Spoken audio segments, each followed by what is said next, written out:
습니다. 그때 예수께서 제자들에게 이르시되 오늘 밤에 너희가 다 나를 버리리라 기록된 바 내가 목자를 치리니 양의 떼가 흩어지리라 하였느니라.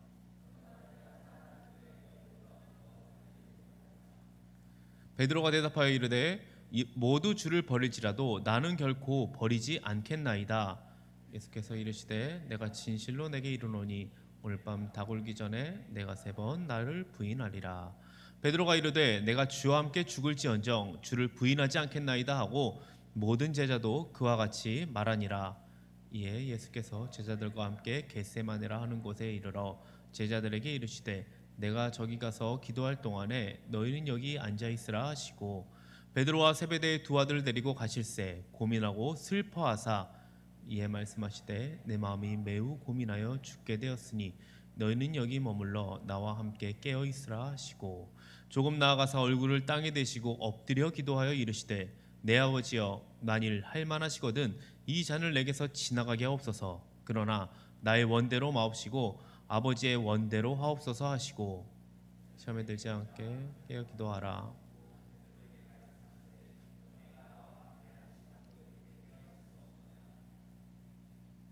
네, 맞나요? 41절이죠 지금요? 네, 시험에 들지 않게 깨어 기도하라. 마음에는 원이로되 육신이 약하도다 하시고 내가 마시지 않고는 이 잔이 내게서 지나갈 수 없거든 아버지의 원대로 되기를 원하나이다 하시고 다시 오사 보신즉 그들이 자니 이는 그들의 눈이 피곤함 일러라. 그들을 두시고 나아가 3번째 같은 말씀으로 기도하시고 같이 읽겠습니다. 이에 제자들에게 오사 이르시되 이제는 자고 쉬라. 보라 때가 가까이 왔으니 인자가 죄인의 손에 팔리느니라. 아멘. 네, 오늘부터 우리가 26장을 같이 살펴보게 될 것입니다. 예수님의 가르침 25장으로 끝난다고 했죠. 그래서 25장을 우리가 저번 주에 살펴봤고 26장부터는 본격적으로 예수님을 위한 순환, 예수님의 순환을 위한 준비가 나오고 있습니다. 자, 어떤 것들이 있는지 우리 함께 같이 살펴보도록 하겠습니다. 예수님의 죽음을 준비하는 새 이야기가 나옵니다.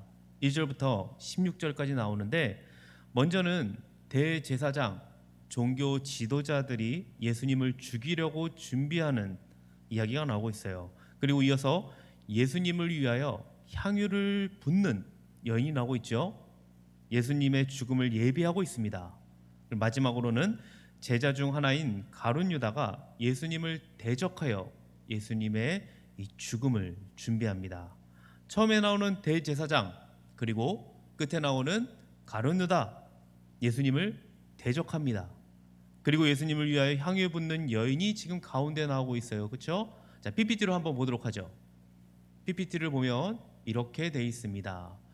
자, A, B, A-라고 돼 있는데 자, 처음과 끝 예수님을 대적하고 있고 그리고 가운데 예수님을 위하여 여인이 지금 예수님을 위하여 지금 이렇게 준비하고 있죠. 자, 이런 걸 샌드위치 구조라고 합니다. 가운데 부분을 더 강조하는 기법이에요. 지금 그러니까 예수님이 십자가 지실 때가 된 것을 지금 샌드위치 구조를 통해서 더 확실하게 지금 가르쳐주고 있습니다. 우리가 이 샌드위치 구조에 대해서는 나중에 조금 더 자세하게 볼 기회가 있을 것입니다. 그때 설명을 해드리도록 하겠습니다. 그리고 나서 나오는 장면이 제자들과 함께 유월절 음식을 드시고 있습니다. 유월절 만찬, 쉽게 말해 여러분 다 알고 있는 최후의 만찬이죠. 최후의 만찬에 대해서 제대로 알려면 일단 여러분이 이것부터 알아야 됩니다. 여러분, 예수님이 언제 돌아가십니까? 무슨 절기? 무슨 절기에 돌아가시죠? 안식일? 유월절에 돌아가시죠. 유월절. 자, 그래요. 유월절에는 양을 잡아서 그 고기를 먹는 것이 유월절 식사의 요소입니다. 그런데 문제는 예수님은 유월절 양 잡는 날 유월절에 돌아가신다는 거예요. 그러면 예수님은 제자들과 지금 이 유월절의 식사를 할 수 없는 상황이지 않습니까? 따라서 예수님은 유월절 전날 밤에 제자들과 식사를 하시는 모습을 지금 보여주고 있는 겁니다. 그때는 유월절 전날이기 때문에 양을 잡기 전이었어요. 그래서 예수님은 양고기 대신에 빵으로 대체하며 식사를 하십니다. 성경에 지금 우리는 떡이라고 나오지만 우리가 떡이 아님을 알고 있죠. 그 당시에는 빵이었습니다. 그래서 제가 빵으로, 떡 대신 빵으로 말씀을 드리도록 하겠습니다. 예수님은 이 빵이 지금 내 살이다 라고 말씀하십니다. 그리고 예수님은 유월절 양으로 죽으십니다. 조금 더 쉽게 말씀드릴까요? 마태복음 14장 19절과 마태복음 26장 26절을 같이 보면 조금 더 쉽게 여러분이 이해할 수 있을 것입니다. 자, 먼저 처음에 나오는 마태복음 14장 19절은 오병이어 기적이에요. 무리를 명하여 잔디 위에 앉히시고 떡 5개와 물고기 2마리를 가지사 하늘을 우러 축사하시고 떡을 떼어 제자들에게 주시매 제자들이 무리에게 주니, 이렇게 나오고 있죠. 그리고 밑에 거는 이제 성만찬이죠. 그들이 먹을 때에 예수께서 떡을 가지사 축복하시고 떼어 제자들에게 주시며 이르시되 받아서 먹으라, 이것은 내 몸이라 하시고. 지금 문장 구성이 거의 지금 비슷합니다. 그리고 사용된 동사도 비슷하시죠? 비슷하죠? 예수님은 지금 5천 명을 먹이신 이 기적에서 이미 성만찬 제정을 내다보고 계셨습니다. 예수님이 축복하신 다음에 하시는 말씀이 받아 먹으라, 이것은 내 몸이니라 하면서 지금 빵을 내 몸이라고 하고 있습니다. 그리고 빵을 이렇게 떼어서 제자들에 줍니다. 그 당시 이제 빵이라고 하면은 우리는 성찬식 여러분 하셨죠? 요즘 하지를 못해서 못하신 분들도 있을 거예요. 성찬식 할 때 우리는 이렇게 조그맣게 하나씩 다 잘라져 있습니다. 그런데 그 당시는 잘라진 게 아니죠. 그냥 하나의 빵으로 같이 찢어서 먹습니다. 이게 떼어서 주는 거예요. 자, 그러면은 지금 예수님이 이렇게 빵을 가지고 제자들 하나씩 떼어서 줍니다. 이것은 자신의 몸이 찢겨져 있다는 것을 상징합니다. 그러니까 빵이 찢기듯이 내 몸도 찢길 것이다 라고 지금 미리 보여주신 거예요. 그리고 이스라엘이 유월절 음식 먹는 이유가 무엇인가요? 이스라엘 유월절 음식 왜 먹었습니까? 애굽으로부터 탈출의 의미를 되새기고 이 구원의 의미를 누리는 거였잖아요. 마찬가지로 제자들도 이 빵을 먹음으로써 예수님의 구속적 죽음을 되새기고 그 의미를 누려야 한다는 것을 지금 말해주고 있습니다. 이어서 예수님은 빵에 이어서 잔에 대해서 설명을 하고 있어요. 잔, 십자가에서 흘리신 피를 상징하죠. 빵의 의미를 보다 확실하게 지금 잔에서 드러내 보이시는데 함께 26장 28절을 읽어보도록 하겠습니다. 같이 읽어볼까요? 시작. 이것은 죄사함을 얻게 하려고 많은 사람을 위하여 흘리는 바 나의 피 곧 언약의 피니라. 여러분, 구약에서 시내사 언약을 체결할 때 뭘로 했을까요? 뭘로 체결했을 것 같습니까? 피, 황소의 피로 체결을 합니다. 이 점에 있어서 이 새 언약도 마찬가지입니다. 구약의 언약은 소나 양이나 염소의 피를 흘림으로써 이것이 성립이 됐는데 이제는 예수님의 피로 이것이 성취된다는 거예요. 이 새 언약은 고난받는 종으로 오신 예수님이 자신의 죽음으로 세우신 것입니다. 그렇게 여러분, 우리들은 예수님의 대속적인 이 희생을 통해 하나님의 자녀가 되는 것이고 또한 하나님께 순종하며 살 능력을 얻게 된다는 것입니다. 예수님이 먹으라고 하십니다. 그리고 마시라고 합니다. 이것은 사람이 생존을 위해서는 반드시 먹고 마셔야 하는 가장 강력한 참여 요구라고 할 수 있습니다. 이처럼 예수님의 찢긴 몸과 흘린 피를 먹고 마시는 사람만이 이 주님의 대속하는 죽음을 통해 영원히 살 수 있다는 것입니다. 29절에 보시면 예수님은 하나님 나라에서 난 새 포도주와 그리고 제자들과 함께 다시 마실 때까지 이 포도주를 마시지 않겠다고 합니다. 무슨 말입니까 이게? 지금 이 말씀은 유월절 식사를 마무리하는 4번째 잔을 마시면서 하신 말씀이거든요. 이 말씀은 종말을 의미합니다. 종말의 메시아의 만찬이 있을 때를 지금 상징합니다. 그러니까 예수님이 제자들과 함께 나누시는 유월절 만찬이 예전과는 완전히 다른 지금 새로운 상징으로 변화되고 있다는 거예요. 그러니까 예전에는 유월절 만찬이 출애굽에서 베풀어 주신 구원을 기념하는 일이었다면 이 순간부터는 미래, 즉 종말에 있을 메시아의 만찬을 상징합니다.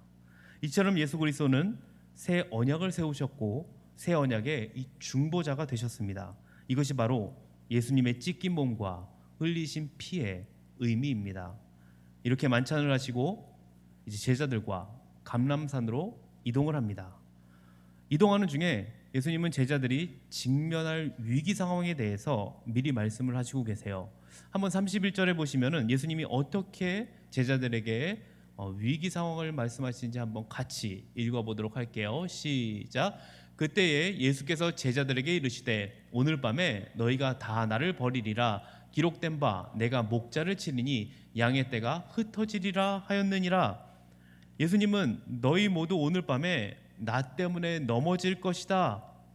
그러니까 모두가 나를 버릴 것이라고 지금 말씀하고 있는 겁니다. 그때 베드로가 발끈하죠. 우리가 마태복음을 계속 봐왔듯이 베드로는 지금까지 12명의 대변인의 역할을 했어요. 그러니까 대표자 역할을 한 거예요. 베드로의 말 12명의 모두의 말로 예수님도 인정을 하셨습니다. 이렇게 대표자 역할을 한 베드로가 이제는 다른 11명과 거리를 두고서 말을 하고 있습니다. 다들 버릴지라도 나는 그러지 않겠습니다. 베드로가 예수님의 이 죽음 예고를 듣고서 얼마나 충격을 받았는지 알 수 있는 내용인 것 같습니다. 확고한 자기 신념을 보여주고 있습니다. 이렇게 자신감 넘치는 베드로에 대해서 예수님은 그가 맞이할 구체적인 이 상황을 언급하십니다. 오늘 밤 닭이 울기 전에 너가 나를 3번 부인할 것이다. 예수님의 거듭된 예고에도 불구하고 베드로는 계속해서 자신감을 지금 보입니다. 35절에 나와 있죠. 내가 주와 함께 죽을지언정 주를 부인하지 않겠나이다. 아주 확신에 찬 대답을 베드로가 하고 있습니다. 베드로뿐만 아니에요. 모든 제자도 지금 그와 같이 지금 호언장담을 하고 있습니다. 여러분, 베드로가 한 이 고백 멋지지 않나요? 내가 주와 함께 죽을지언정 주님 저는 배반하지 않을 겁니다. 그런데 여러분, 내가 무언가 할 수 있다고 자신하고 있을 때 가장 위험한 때입니다. 내가 할 수 있겠다. 이건 내가 해야지만 잘하는 거야. 이건 내가 해야지만 성공하는 거야. 이건 나만 할 수 있어. 베드로, 다른 사람은 몰라도 나는 그러지 않을 겁니다. 이것이 우리를 넘어지게 한다는 것입니다. 우리 어떻게 해야 될까요? 우리는 어떤 자세를 취해야 되나요? 나를 철저하게 내려놓는 것입니다. 자기를 부인하는 것입니다. 마태복음에서 계속 봐왔죠. 그렇게 자기를 내려놓고 자기를 부인하면 남는 게 뭐라고요? 하나님을 향한 전적인 의존입니다. 하나님 전적 의존이에요. 우리가 빈손 들고 나아가는 것, 이것이 십자가를 지고 나아가는 태도인 줄 믿습니다. 여러분, 왜 복음서 저자들이 부족한 부분, 막 제자들의 이 실패의 기록을 많이 기록한 줄 아십니까? 너희도 어쩔 수 없다. 아니면 패배주의, 운명주의를 말하는 게 아닙니다. 복음서를 읽는 독자들은 이러해서는 안 된다는 것을 말하고 있어요. 지금 이 모습들은 지금 제자들의 뼈아픈 실패인 겁니다. 그렇기 때문에 우리는 그러한 실패를 따라가서는 안 된다는 것입니다. 특별히 마태복음 말고 마가복음은 베드로의 실패담이 훨씬 많이 나옵니다. 베드로 대부분의 이야기가 실패예요. 성공한 게 없습니다. 왜 이렇게 기록했을까요?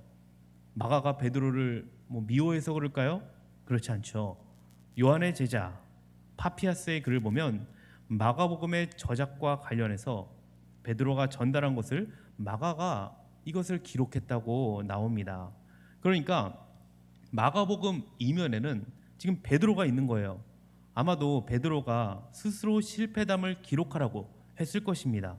자신의 실패담을 바탕으로 교회가 이 실패를 다시는 반복하지 않기를 간절히 원했을 거예요.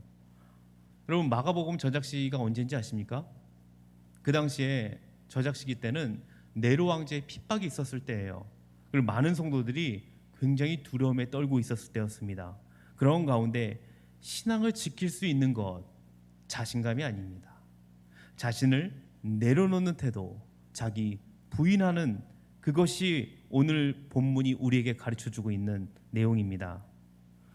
자, 이어서 예수님이 붙잡히시기 바로 전에 겟세마네에서 자신의 운명과 관련하여 아버지께 기도드리는 이 장면을 우리가 함께 살펴보게 될 것입니다.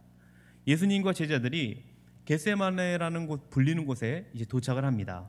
가룟 유다는 최후의 만찬 중에 떠났기 때문에 나머지 제자 이제 11명이 예수님과 함께 했습니다. 예수님은 제자 대부분을 이제 입구 근처에 두시고 자신의 죽음을 준비하는 기도의 현장에 3명의 제자만 데리고 갑니다. 3명의 제자 누구죠? 베드로, 야고보, 요한, 이 3명만 데려갑니다. 왜 예수님이 다른 제자 놔두고 베드로, 야고보, 요한 이 3명만 데려갔을까요? 수제자라서? 사랑하는 제자라서? 그럴 수도 있겠죠. 그런데 이 3명은 예수님의 죽음에 기꺼이 동참하겠다고 자신의 입으로 공언한 사람들입니다. 한번 볼까요? 마태복음 20장 22절 함께 우리 읽어보도록 하겠습니다. 마태복음 20장 22절, 지금 야고보와 요한이 대답하는 장면입니다. 시작. 예수께서 대답하여 이르시되 너희는 너희가 구하는 것을 알지 못하는도다. 내가 마시려는 잔을 너희가 마실 수 있느냐? 그들이 말하되 할 수 있나이다. 이 잔, 예수님의 죽음을 지칭하죠. 거기에 대해 야고보와 요한이 할 수 있다고 말하는 거예요. 그리고 오늘 본문 35절에서 베드로도 내가 주와 함께 죽을지언정 이렇게 말했죠. 아마도 예수님은 자신의 죽음을 위해 기도로 준비하는 자리에 이 3명도 예수님의 죽음을 위해 깨어서 기도할 것을, 그리고 알려줄 기회를 주시고자 데려가신 것으로 보입니다. 그러나 이 3명은 예수님이 주신 이 소중한 기회를 놓칩니다. 실패해요. 예수님은 세 제자와 가시면서 굉장히 고민에 휩싸였습니다. 그리고 슬픔에 쌓여 있어요. 어떤 이들은 예수님이 이 죄인들의 죄를 대신 지시고 죽으심으로 인해 부활하실 때까지 한동안 하나님과 떨어져, 하나님 아버지에게서 떨어져야 한다는 것을 슬퍼하셨다고 합니다. 당연히 아버지와의 단절, 가장 큰 슬픔이었을 것입니다. 특별히 하나님과 예수님은 본체가 하나이시죠. 하나이신 하나님으로부터 버림당하는 고통, 우리가 감히 생각할 수도 없는 어려운 고통일 것입니다. 그래서 마태복음은 십자가상에서 단 한마디만 기록합니다. 엘리 엘리 라마 사박다니, 나의 하나님이여 나의 하나님이여 어찌하여 나를 버리셨나이까. 그러나 여러분, 이것 말고도 예수님은 힘들어하고 슬퍼하셨습니다. 왜냐하면 예수님도 우리처럼 슬픔과 아픔을 느끼고 두려워하는 인간이셨기 때문에 그렇습니다. 예수님 인격적인 수모를 당하셨습니다. 모든 사람이 예수님을 때리고 뺨을 치고 침을 뱉고 모욕하고 조롱합니다. 여러분, 인격적인 수모는 이 육체적인 수모보다 더 심각한 것입니다. 그리고 또 어떤 고통을 당하십니까? 육체적 고통을 당하시죠. 처참한 모습으로 고통을 당하시고 있어요. 십자가 지시기 전에 예수님 채찍질 당하십니다.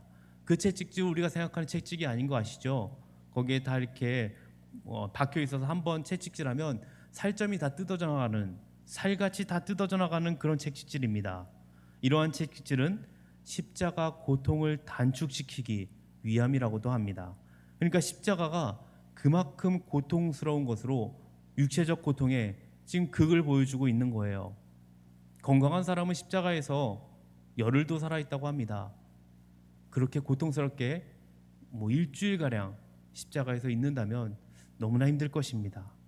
자, 그런데 이제는 예수님께서 아버지께 지금 그렇게 기도하고 있다는 거예요. 어떻게 기도하죠? 39절을 볼까요? 39절에 보시면 얼굴을 땅에 대시고 엎드려서 기도합니다.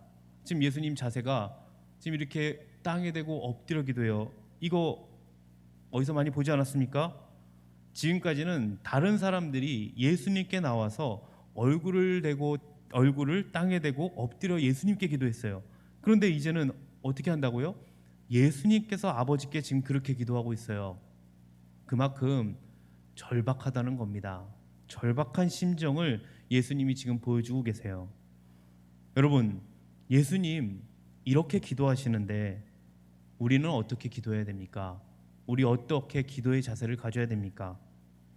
예전에 기도하실 때 여러분 무릎 꿇고 기도하신 걸 본 적이 있으시죠? 혹시 여러분도 무릎 꿇고 기도하신 분이 계십니까? 아마 어렸을 때는 무릎을 꿇고 아마 기도를 했을 것입니다. 그렇게 많이 보았을 거예요. 근데 요즘에는 무릎을 꿇고 기도하시는 분들은 잘 찾기 힘든 것 같기는 합니다. 무릎을 꿇고 기도한다고 하나님이 기도를 더 잘 받으시고 기도가 뭐 더 잘 되는 것은 아닐 것입니다. 그런데 그만큼 겸손한 자세의 모습으로 진실되게 하는 게 중요하다는 것입니다. 예수님의 간절한 기도 초점은 뭔가요? 철저하게 아버지의 뜻을 행하게 해달라고 합니다. 만일 가능하다면 이 잔을 내게서 지나가게 해주십시오. 예수님이 인간으로서 자신의 소원을 아뢰입니다. 고통이 너무나도 크기 때문에 이것만은 피하고자 하는 간절한 소망이 있었어요. 그러나 이렇게 되면 어떻게 되나요? 이 땅에 오신 목적이 이루어지지가 않습니다. 그러므로 나의 원대로 마옵시고 아버지의 원대로 하옵소서라고 이렇게 예수님은 기도를 합니다. 예수님의 대속적인 죽음을 통해 인류를 구원하시고자 하는 하나님의 뜻에 지금 복종하겠다는 뜻입니다. 그러니까 이 기도는 아버지의 뜻과 다른 자신의 이 뜻을 강구하는 것이 아니었습니다. 전제가 있죠. 아버지의 뜻 안에 다른 가능성이 있다면 하나님 그 뜻을 보여주십시오라는 소원입니다. 기도의 주요 내용 39절 후반부입니다. 내 소원, 내 뜻을 관철하는 것이 아니라 내 뜻이 하나님의 뜻에 굴복할 수 있기를 기도하는 것입니다. 내 뜻이 아니라 아버지의 뜻이 이루어지게 기도를 하는 겁니다. 우리는 기도할 때 이 부분을 우리가 점검을 해야 돼요. 내 뜻에 하나님의 뜻을 굴복시키는 게 아닙니다.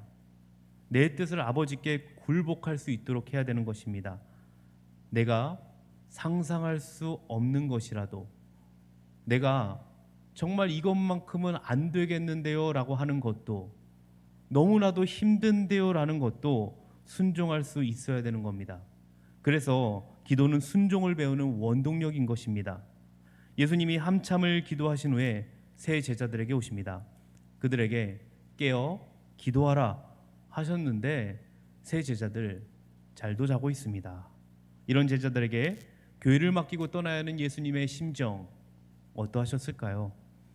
그러나 우리들 제자를 비난할 자격이 없죠. 우리는 더하면 더했지 제자들보다 나은 것이 없는 것 같습니다. 그나마 베드로가 조금 두 제자보다 상태가 나았던 것 같습니다. 그래서 예수님은 베드로에게 한 시간도 깨어 있을 수 없느냐라고 하십니다. 책망이라기보다는 안타까움으로 가득한 이 탄식의 표현을 한 겁니다. 예수님이 안타까워하시는 것은 제자들의 이 연약한 육체입니다. 육신.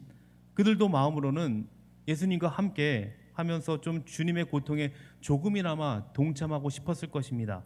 그러나 연약한 육신이 그렇게 하고 싶은 마음을 따라주지를 못합니다. 여러분, 우리 어떻습니까? 새벽 예배 아니면 여러분 기도의 자리, 내가 생각했던 기도의 시간 아니면 예배의 자리 나와야 되는데 육신이 따라주지 못해서 그러지 못한 적이 많지 않았습니까? 이런 생각이 듭니다. 여태까지 지금 요즘에 들어서 계속 기도에 대한 설교 주제를 계속하고 있는 것 같습니다. 가만히 생각해 보니 왜 이렇게 하나님께서 기도에 대해서 설교를 하게 하실까 생각이 듭니다. 우리 동원교회가 기도할 때가 아닌가 생각이 듭니다. 그래서 여러분이 기도의 자리로 나가셨으면 좋겠습니다. 연약한 육신 그렇게 하고 싶은데 따라주지 않죠. 근데 이 연약한 육신의 문제를 해결할 수 있는 방법이 있다는 거예요. 그게 예수님은 뭐라고 하냐면 기도 외에는 방법이 없다고 하십니다. 그러므로 시험에 들지 않게 깨어 기도하라고 하십니다. 그래야만 마음의 육신의 연약함을 극복할 수 있다는 것입니다. 우리의 육신 나약합니다. 그래서 편안함을 추구해요. 우리의 육신 나약하기에 편안하고 싶어요. 편하기를 바라는 것 같습니다. 이 연약함을 극복할 수 있는 것 뭐라고요? 기도뿐입니다. 끝까지 기도하는 거예요. 기도는 의지를 가지고 계속해야 하는 이 노동인 것입니다. 주기도문에서도 시험에 들게 하지 마옵시고 라고 하죠. 베드로가 직면하게 될 시험 뭐였습니까? 예수님을 부인하는 시험이에요. 예수님이 경고했을 때 자신 있게 대답했던 베드로는 정작 그 위험성을 맞이할 준비조차도 실패하고 있습니다. 자신감 문제입니다. 자신감 대신에 자기 부정을 하도록 기도를 했어야 되는데 그것이 시험을 이기는 정말 유일한 길이었는데 베드로는 그러지 못하고 실패했다는 거예요. 그가 실패하는 것 지극히 당연한 결과입니다. 이처럼 예수님은 자신의 죽음 앞에 3번이나 기도를 통해 순종하는 모습을 보여주고 있습니다. 반대로 기도하지 못하고 순종하지 못해서 3번이나 부인하는 베드로의 모습 대비되고 있죠. 여러분 3이라는 숫자 아십니까? 완성이라는 의미가 있어요. 이러한 점을 보았을 때 예수님은 끝까지 기도하셨습니다. 예수님이 구하라, 찾으라, 두드리라고 하셨죠. 예수님은 기도 응답 받으실 때까지 끝까지 기도하셨다는 모습을 우리에게 보여주고 있습니다. 여러분, 예수님은 이날 밤 3차례 같은 기도를 하심으로써 우리에게 최고의 기도 모델이 되셨습니다. 이 기도의 모습을 우리도 본받기를 원합니다. 기도를 통해 여러분 하나님의 뜻을 발견하고 기도를 통해 하나님의 이 뜻을 순종하며 나아가시기를 소망합니다. 더 나아가서 모든 것을 가능하게 하는 기도의 능력을 여러분 믿으시기 바라요. 그렇게 여러분 기도하실 때에 우리 안에서 주님의 그 소망이 더욱더 자라나게 될 줄 믿습니다. 이렇게 기도의 능력을 믿으며 나아가는 비전하우스 청년부 되시기를 주님의 이름으로 축복합니다. 아멘. 이 시간 우리가 함께 찬양하고 기도하며 나가도록 하겠습니다. 오늘 같이 우리 찬송가 461장인데 우리 십자가를 질 수 있나 1절과 3절만 함께 같이 찬양했으면 좋겠어요. 그래서 이 찬양을 하면서 기도하는 마음으로 같이 찬양하고 기도 자리로 나가도록 하겠습니다.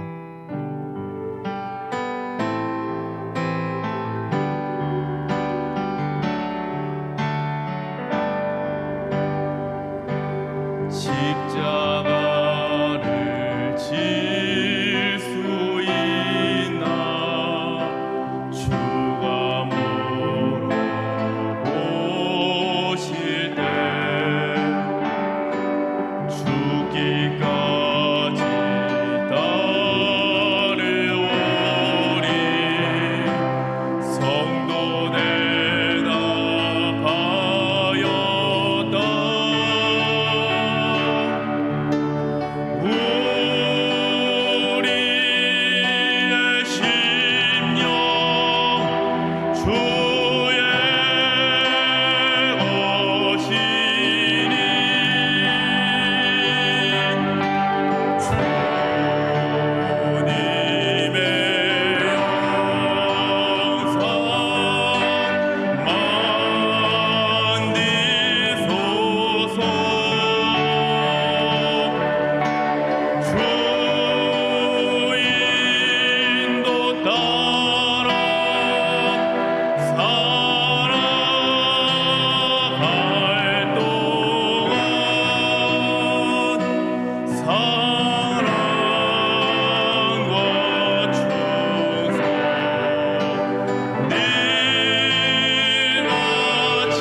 기도하며 나가겠습니다. 오늘 말씀을 생각하시면서 함께 기도하기 원합니다. 자신감, 베드로 확고한 자신감 보였습니다. 그런데 그 자신감은 우리를 넘어뜨리게 한다는 것입니다. 우리는 어떠한 태도? 늘 자기 부정을 하며 나를 내려놓는 태도가 필요합니다. 그렇게 우리는 기도를 하는 거예요. 그렇게 할 수 있도록 도와달라고 주님께 기도하는 것입니다. 주님께 이 도움을 구하며 나가시기 바랍니다. 그렇게 기도를 할 때 시험을 이길 수 있는 유일한 길이 될 것입니다. 여러분, 우리가 이 시험을 이길 수 있는 그 길, 기도를 통해서 여러분 순종으로 나아가시기 바랍니다. 이 시간 우리가 함께 기도하실 때에 정말 주님이 기도하신 그 모습을 바라보고 끝까지 주님 내가 기도하며 나갈 수 있도록 더욱더 이 계절에 더욱더 주님 앞에 하나님 아버지 앞에 더욱더 기도의 자리로 나아갈 수 있도록 우리가 기도하며 결단하며 나아가시기 바랍니다. 그리고 이 모든 것을 가능하게 하는 기도의 능력을 여러분 믿으시기 바랍니다. 기도의 능력 여러분 믿으시기 바라요. 그냥 기도하고 끝이 아닙니다. 정말 믿음으로 여러분이 구할 때에 그것이 이루어질 것입니다. 이 시간 함께 여러분이 간절히 믿음으로 주 앞에 기도했으면 좋겠어요. 정말 하나님의 뜻을 이루는 기도, 하나님의 뜻 안에 소망을 이루고 소원을 이루는 기도를 할 수 있도록 우리가 기도하며 나가시기 바랍니다. 그리고 한 번 더 우리가 기도할 때에 비전어스 우리 청년부를 위해서 이 자리에 더욱더 하나님 아버지 기도하는 청년들, 말씀으로 하나님 충만한 청년들이 이 자리에 하나님 아버지여 나올 수 있도록 우리가 더욱더 기도하며 나아가시기 바랍니다. 나오지 못한 우리 청년들도 이 자리에 나와 함께 예배 자리로 나아갈 수 있도록 함께 우리가 기도해 주시기 바랍니다. 이것을 놓고 우리 주여 한번 외치고 우리 기도하며 나가도록 하겠습니다. 주여, 주님, 이 시간도 하나님 아버지 이 자리로 우리를 불러주신 주님 그 크신 은혜와 사랑에 감사를 드립니다. 주여 하나님 아버지 우리가 주 앞에 더욱더 기도의 자리로 나아가기 원합니다. 주여 하나님 아버지 우리에게 기도를 보이셨습니다. 더욱더 하나님 아버지 그 기도를 하나님 아버지 우리가 이루며 나아갈 수 있도록 우리를 붙잡아 주시옵소서. 더욱더 하나님 아버지 기도의 모습을 본받아서 우리가 하나님 아버지 기도하며 나가기 원합니다. 기도를 통해서 하나님의 뜻을 발견하기를 원합니다. 기도를 통해서 더욱더 하나님의 뜻에 내가 순종하며 나갈 수 있기 원합니다. 내가 주님의 뜻에 순종하지 못합니까? 더욱더 하나님 아버지 내가 기도의 자리로 나갈 때에 그 순종을 이루며 나갈 수 있도록 우리를 붙잡고 인도하여 주시옵소서. 성령님께서 우리의 마음을 붙잡아 주시고 기도에는 모든 것을 당하게 하는 능력이 있다를 믿으면서 우리가 믿음으로 하나님 아버지 앞에 기도하며 나가기 원합니다. 우리 하나님 아버지 비전어스 청년부가 더욱더 하나님 아버지 기도의 자리로 나가게 해주시고 하나님 아버지 앞에 기도를 결단하며 나아갈 수 있도록 주여 붙잡고 인도하여 주시옵소서. 말씀을 통해 깨닫게 해주시고 그 말씀을 통해 하나님 아버지여 우리가 한 주간 살아갈 수 있도록 주여 우리 마음 가운데 역사여 주시옵소서. 특별히 하나님 아버지여 더욱더 하나님 우리 비전어스 청년부를 위해서 같이 기도하며 나아갑니다. 이 공동체가 하나님의 사랑이 넘치는 공동체가 되기 원합니다. 또 하나님 아버지 사랑을 실천하는 공동체가 되기 원합니다. 주님의 뜻을 이루며 나가는 공동체가 되기 원합니다.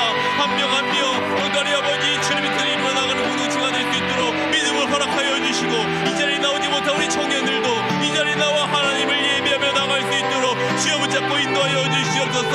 주님께서 하나님 아버지 붙잡아 주시고 우리의 마음 한 명 한 명을 붙잡아 주시고 성령님께서 하나님 아버지 충만함으로 늘 이끌어 주시옵소서. 할렐루야. 주께서 역사하실 줄 믿습니다.